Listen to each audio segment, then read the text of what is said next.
Hey everyone, welcome back. Tom Van back again for Kult of Athena with another blade review. Today we have another TFW weapon. This is a Filipino Bolo, the Kampilan Bolo.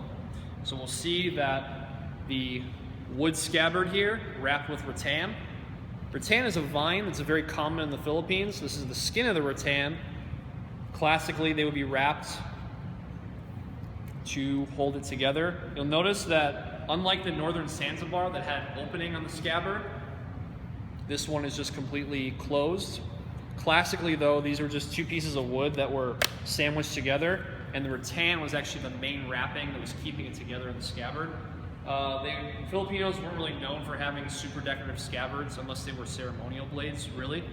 And classically, since this was wrapped with rattan, when you cut your way out of the draw, it was actually faster from the kinetic energy of slashing through the main edge. So now the blade's out of the scabbard. Let's get the scabbard down. The overall length of this blade is 28¼ inches from the very tip to the very pointy tip right here. Notice this looks like a back edge, but it's actually not. It's a false edge. Kind of a Warncliffe design if you're thinking more of utilitarian use or like a short knife. So this could be used for, obviously for combat. It could be used for utility. When I was over at the Field Museum, we were able to, the guys that I trained with over at the Kali Center, we were able to get into the Field Museum's vaults and take a look at a lot of the old Filipino blades. And you saw a few of these just like this. I would say the steel quality was a little bit different. The forging process was a lot more old school. You're talking about blades that are over a century old. But you would see bolos like this, very similar. For the balance of it, I would say this is way more of a blade that we use for utility. Does that mean you can't fight with it? No, it's a sharp blade. But you know, as far as the actual point of balance, it's very heavy on the tip of it, because you'll notice that the blade shape, it actually is a reverse taper. So it's skinny right here, and then it gets very, very thick on the very tip of it. So we'll notice the reverse taper right here, all the way up the blade. And you'll notice that the blade looks like there's a bunch of fingerprints on it. It's not, it's just the oil. Because when you're working with something like 5160 high carbon steel, which is what this blade is made out of, you gotta make sure there's a little bit of an oil coating on there. So if you're looking to keep your blades maintenance, you can go ahead and put the link below for some Renaissance wax to preserve your blades, or the Hanwei spray, just a regular spray specifically for high carbon steel. Just a little side note there. Let's take a look at the blade in a close-up.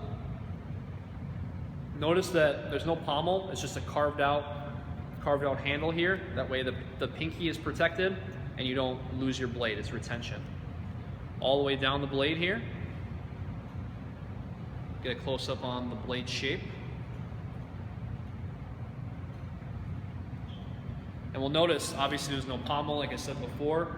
Classical Filipino design, keeping the hand secure in place, because when you're doing these big broad slashes here, you're gonna want something to hook the hand around, instead of having a straight handle with a pommel, where, you know, for the way that Filipino martial arts strikes, you may have the pommel dig into your hand. For this, it's not, and there's nothing really in the way. If we get a close-up on the handle again, we have the brass forefinger piece right here, and this is pinned all the way through, single pin construction. And a slight handguard, that way when you're thrusting,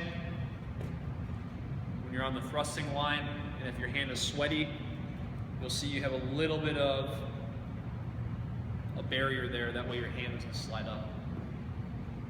The weight, this is about 2.5 pounds, I believe, just from feeling it in the hand. You know, I go through so many blades and reviews that sometimes you can just feel it. So this one I would say a little bit over 2 pounds, maybe 2 pounds, 3.5 ounces, I would say, something around there. Razor sharp. All TFW blades are very, very sharp, so be very careful when handling these. If you're doing cut testing with these, I would highly recommend that nothing is in the way and you're doing this outside. And definitely don't try to cut through something that you don't think you're gonna actually go fluid through. I think you're gonna get stuck. I don't want anything ricocheting, hitting something and coming back. We'll do a whole series of videos on just how to properly cut test, and leading to some tips on safety and all that. But anyway, back to the blade itself. Like I said, 5160 high carbon steel. This is a Filipino bolo. When you hear the term bolo, it really means machete or short sword, and this is what this is categorized as. Another thing that's cool about the handle is we have this little bit of a carved out grip here. That way you have something to hold on to. There's a little bit of a push and the pull in the hand. I'm gonna turn this around so you can see it. So that's all carved out. And when you move it around, it's very tip heavy.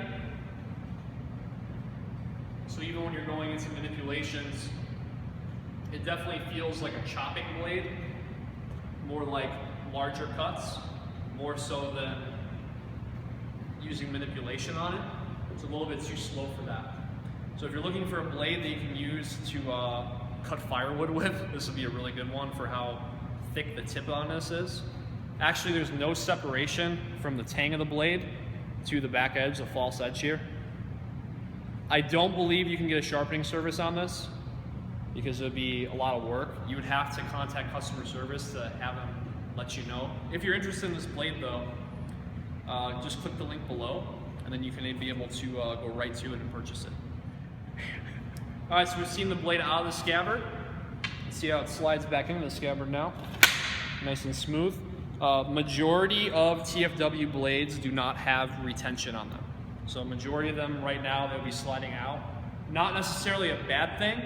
If you are displaying this, I would get a sword stand. That way you don't just have it laying out and then there's a mistake. So always be, you know, up the utmost highest awareness when you have a live blade around. So this one has a little bit of retention. Still wouldn't trust it, just to make sure we're staying safe on here. So make sure you carry it with the handle up. Let's do a close-up of the actual scabbard.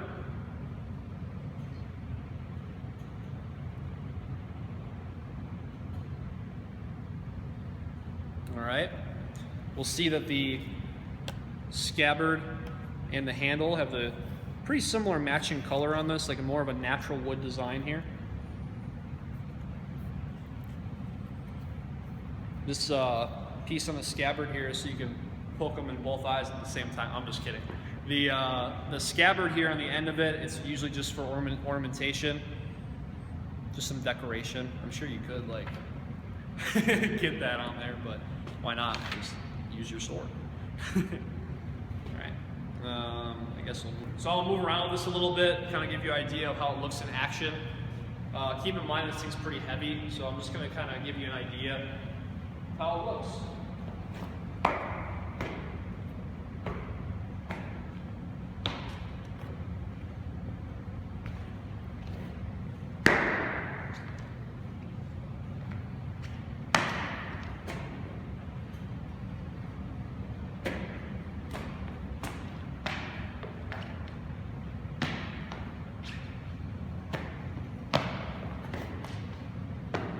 You definitely feel it when you're slashing.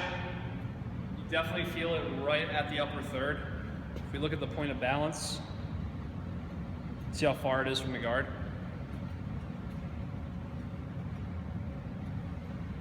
You can, just based off of the actual length of these blades of a Filipino bolo, you can categorize it as a cut and thrust sword, but based on point of balance, weight, intention of use, come on, let me get some point of balance on this.